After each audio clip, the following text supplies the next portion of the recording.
Монгол улсад үнэхээр чөлөөт эдийн засаг байна уугүй юу гэдэг дээр бид нэг дүгнэлт хийх хэрэгтэй юм шиг байна. Хэрвээ байгаа бол ямар хүрээнд ямар хэмжээнд байгаа гэдгийг онцлох хэрэгтэй.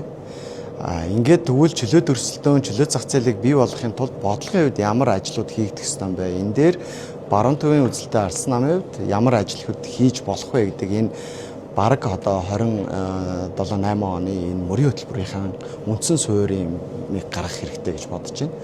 За ер нь бол ингээд том зургаараа харахад өнөөдөр хувийн хвшлэн одоо жишээлбэл төр нь одоо жишээлбэл хувийн хвшлээ дайсан мэт хардаг болчихсон.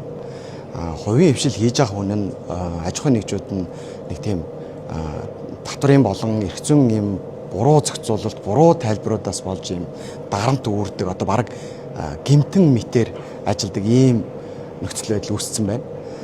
Хамгийн аюултай юм юу гэж харж ийн гэхээр төр өөрөө хувийн хвшилтэйгээ өрсөлдөхөц бизнесүүд рүү орж эхэлж байна, тий.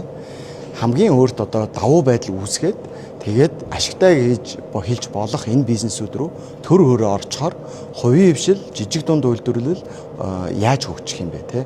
За ингээд энэ бүхний ард талд ингээд нөгөө хувийн хвшлүүд чинь ингээд чардаага зүтгээд ажиллаад байна шүү дээ. Гэтэл дээр нь төр өөрөө одоо хувийн хвшлийнхнийг дэмжих бодлого баримтлагын оронд илүү одоо тэднийг дангуулах чиглэлийн бодлоготой. Маш олон төрлийн давхцсан татваруудтай, тий. Тийм ч учраас өнөөдөр одоо жишээлбэл түрүү жилийн мөн үеийг энэ жилийн мөн үеийн статистиктэй харьцуулаад харахад эдийн засгийн өсөлт Монгол улсад байхгүй байна. Харин ч эсэргээр уналттай. Энэ нь эрчимтэй явах юм бол оны эцэст энэ Монгол улсад үйл ажиллагаа явуулж байгаа аж ахуйн нэгжүүдийн бараг 30-40% хаалга барих юм эрсдэлд хүрчээд байгаа.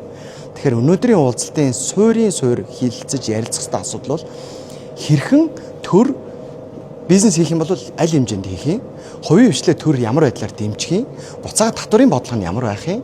Тэгээд эндээс олж ирж байгаа татварын одоо цуглуулалтаар бий болж байгаа төсвийн орлогоо юунд яаж зарцуулах юм, Монгол улсын хөгжилд хэрхэн дэмжих болох юм гэдэг ийм л гарц гаргалгаа өнөөдөр ярилцах хэрэгтэй болов гэж бодож байна. Ер нь бол шүү дээ татварын аливаа татварын өргүү аж ахуй нэгж Монгол улсад байхгүй гэж би боддог. Бүгд ямар нэг хэмжээгээр татварын өртөө одоо шиг гэдэг юм нийгмийн даатгалын татварын өрч гэдэг юм ингээл нэмэртгээ татвар энэ төмөн янзын татварын өртөө.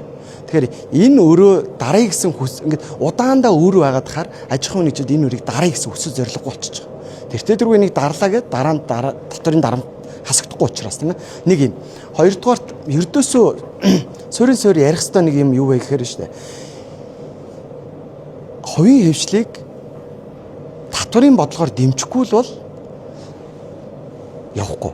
Хувийн хвшил бол татвар төлөхгүй гэдэггүй шүү дээ. Ердөөсөө бүгдээрээ татвараа өгьё. Харин энэ татвар нь бодит баймаар байна. Өгсөн татвараар маань зөв юм хийчихье. Нөгөө төсвийн захиран зарцуулалт нь хэрэгтэй юмд яваач гэж. Тэрнээс ингээл айл болгонд 200 мянга, 300 мянга те сонголт өгөхөд ирэхээр хүүхдийн мөнгө, одоо ажилгүйдлийн мөнгө, ажилгүй ээжийн мөнгө байх ёстой, мэдээж байх ёстой. Гэхдээ хэм хэмжээ нь ямар байх ёстой юм бэ? Хизээ энийг өгдөг байх ёстой юм. Тэр халамж авж байгаа улсууд нь ямар хүмүүс байх ёстой гэдэг дээр төр маш тодорхой зураг гаргах ёстой. Тэгэхгүйгээр одоо халамжийн бодлого нь давуу яваад ирэхээр татвар төлөгчд татвар төлөхөөс дургуутж эхэлж байгаа байхгүй. Ийм л асуудал.